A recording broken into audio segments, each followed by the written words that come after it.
Salut à tous, salut à tout le monde. Nous sommes encore de retour avec notre série d'exercices à la traction et à la compression. Il y en a plusieurs, nous avons plusieurs exercices. Mais pour cette série, les exercices sont tirés du livre de Nat Terkal. Les gens qui ont le livre de Nat Terkal connaissent très bien ces exercices. C'est un livre qui donne des exercices avec des réponses. Et alors, vous allez chercher seulement des réponses. Si vous retrouvez ces livres-là, vous pouvez consulter toutes les réponses et vérifier avec notre résolution. Si vous n'en avez pas, prière de nous écrire et on peut voir comment est-ce que vous pouvez vous en procurer. Parce que nous en avons, pas de problème. Merci beaucoup et on commence avec notre premier exercice. On nous dit, nous avons deux. Nous allons traiter dans cette vidéo, nous allons traiter deux exercices. Mais il y aura d'autres exercices à la traction toujours et à la compression qui vont intervenir. Ici, nous avons deux exercices. Nous avons un exercice ici et l'autre qui est là. L'autre qui est là. Alors, nous venons ici pour le premier exercice. Nous allons faire l'application juste des formules qu'on vient de démontrer. Donc, dans la vidéo précédente, bien sûr. On nous demande, on nous dit, quel diamètre faut-il admettre pour une tige de vérin devant supporter une charge de 20 000 kg, sachant que la tension de compression ne peut pas dépasser 2,5 kg par millimètre carré. Donc je crois, lorsque vous lisez très bien l'exercice, vous comprenez quand même ce que c'est un vérin. Nos amis de la mécanique comprennent très bien ce que c'est un vérin. Alors, nous sommes là, on nous dit, ces vérins supportent 20 000. Donc, nous avons N égale à 20 000 kg. Mais on nous dit aussi la pression, la tension de compression ne peut pas dépasser 2,5. Donc, c'est la résistance pratique. La résistance pratique, sigma. La résistance pratique ou la contrainte. La contrainte normale est de 2,5 kg par millimètre carré du matériau qui constitue le vérin. Alors, nous aurons besoin de la surface. On nous demande pas la surface, les diamètres en fait. Le diamètre. La surface est pi diamètre carré sur 4. Le diamètre est inconnu. Nous allons faire ceci comme ça. Alors, je commence. La surface doit être supérieure ou égale. Donc, je peux dire la contrainte. Cette contrainte admissible qui est donnée là-bas doit être supérieure ou égale à n sur s. C'est l'inéquation d'équarrissage, bien sûr. Alors, S sera supérieur ou égal à N sur sigma. Le même S ici me donne pi diamètre carré sur 4, supérieur ou égal à N sur sigma.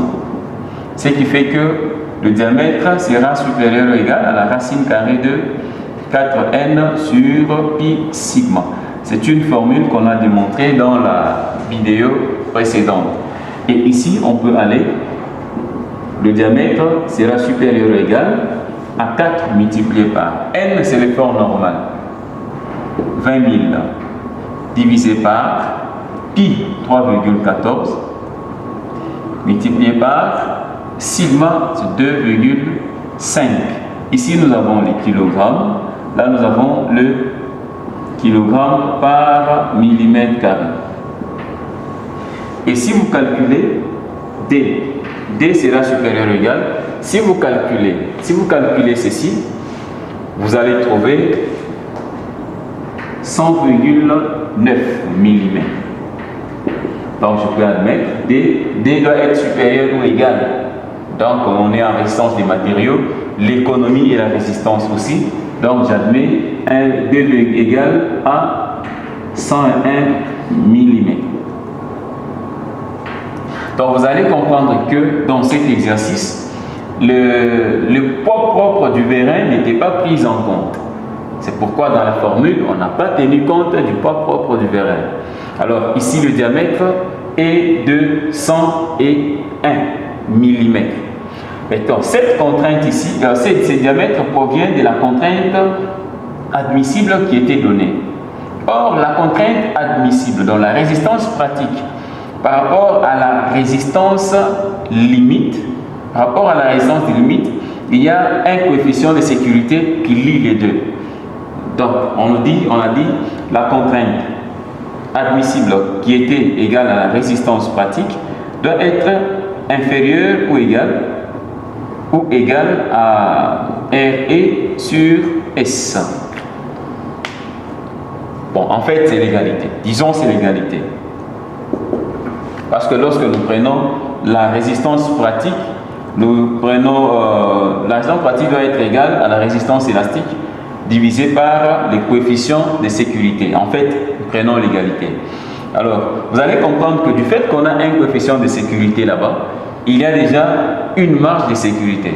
Donc, ce qui peut faire que, à ce niveau ici, si je prends 100 à la place de 101, ça peut toutefois aller dans les dimensionnements en fait, parce qu'il y a un coefficient de sécurité qui est là. Bien qu'on ne sait pas, le coefficient de sécurité est de combien, mais seulement les 1 mm ne peut pas bouleverser en fait ça. Donc ici, notre diamètre est de 101 mm. Mais à la limite inférieure, si vous prenez aussi 100, connaissant la valeur du coefficient de sécurité et de la résistance élastique, ça peut aussi aller, mais je ne vous conseille pas. Prenez les résultats tels que ça vous donne. D doit être supérieur ou égal à 100,9 et j'admets 101. Point barre. Et ici, nous venons dans le deuxième exercice. Le deuxième exercice, on nous dit un puits de fondation. Un puits de fondation de 1,20 mètres de diamètre et de 8 mètres de hauteur. Donc nous avons un puits de fondation. Un puits de fondation, le puits de fondation est là. C'est un truc comme ça. Un puits de fondation de diamètre 1,20 mètre et de hauteur 8 mètres. Donc on a affaire à une fondation sur puits. Supporte une charge de 30 000. Donc ces puits ici supportent une charge de compression de 30 000 kg. Il est fait en béton de bricaille, pesant 1800 kg par mètre cube. Donc le béton, la masse volumique du béton est de 1800 kg par mètre cube. On nous dit quelle est la pression du terrain. Quelle sera la pression du terrain? Ici. Ici nous avons 120. Quelle sera la pression du terrain? La pression sera de combien? En fait, l'exercice est simple.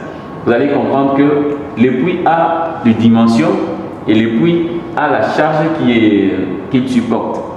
Alors ici, nous avons affaire à une charge appliquée et aussi le poids propre du puits qui est connu, parce que le sol doit supporter et le poids propre du puits et la charge qui lui est appliquée. Alors ici nous aurons la contrainte sigma sera égale. Ici nous cherchons la contrainte qui provient de 30 000 kg et du poids propre de puits. Alors cette contrainte sera égale à N plus P divisé par la surface. Je peux aller la surface égale, connaissant le diamètre, nous avons pi diamètre carré sur 4. Ceci me donne 3,14. Le diamètre 1,2 au carré sur 4. Cette surface, si vous calculez ceci, vous allez trouver une valeur. Et on peut calculer ceci 1,2. Donc je peux envoyer ceci en centimètres. J'aurai 1,14. En centimètres, nous avons 120 carré sur 4. Et ceci va nous donner 11,304 cm². Là, c'est notre surface. je calcule le volume. Le volume, c'est la surface multipliée par la hauteur. La surface du puits multiplié par la hauteur. Surface transversale, bien sûr, surface d'appui. J'aurai ceci, centimètre carré, multiplié par, je prends, c'est du fait que ceci est en centimètres, je prends aussi le 8 mètres en centimètres aussi. Et ceci pourrait me donner 9,943200 centimètres cubes. Et je peux renvoyer ceci en mètres. 1, 2, 3. Je suis en décimètres. 1, 2, 3, je suis en mètres. Donc, le volume sera 9,0432 mètres cubes. Et je peux calculer le P. Le P, c'est le poids propre du puits. P sera égal au volume multiplié par la masse volumique du béton. Alors, on aura 9,0432 mètres cubes multiplié par la masse volumique, c'est 1800 kg par mètre cube. Vous calculez et vous allez trouver le poids du béton qui est égal à 16,280. 16,280 kg. Donc là, c'est le P. Alors, je suis là, je veux récupérer, on me demande en fait la contrainte sigma. Quelle est la pression du terrain? La pression du terrain sera égale à N plus P sur la surface. Et ceci va me donner N, nous avons 30 000 kg, plus P que je viens de trouver, 16 280 kg, divisé par la section. La section que je viens de trouver ici, en centimètres carrés, 11,30,04 centimètres carrés. Et vous calculez, vous allez trouver 4,09. 4,09 kg par centimètre carré.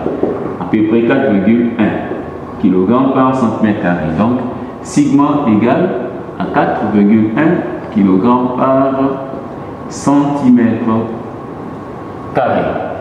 Voilà, nous avons terminé.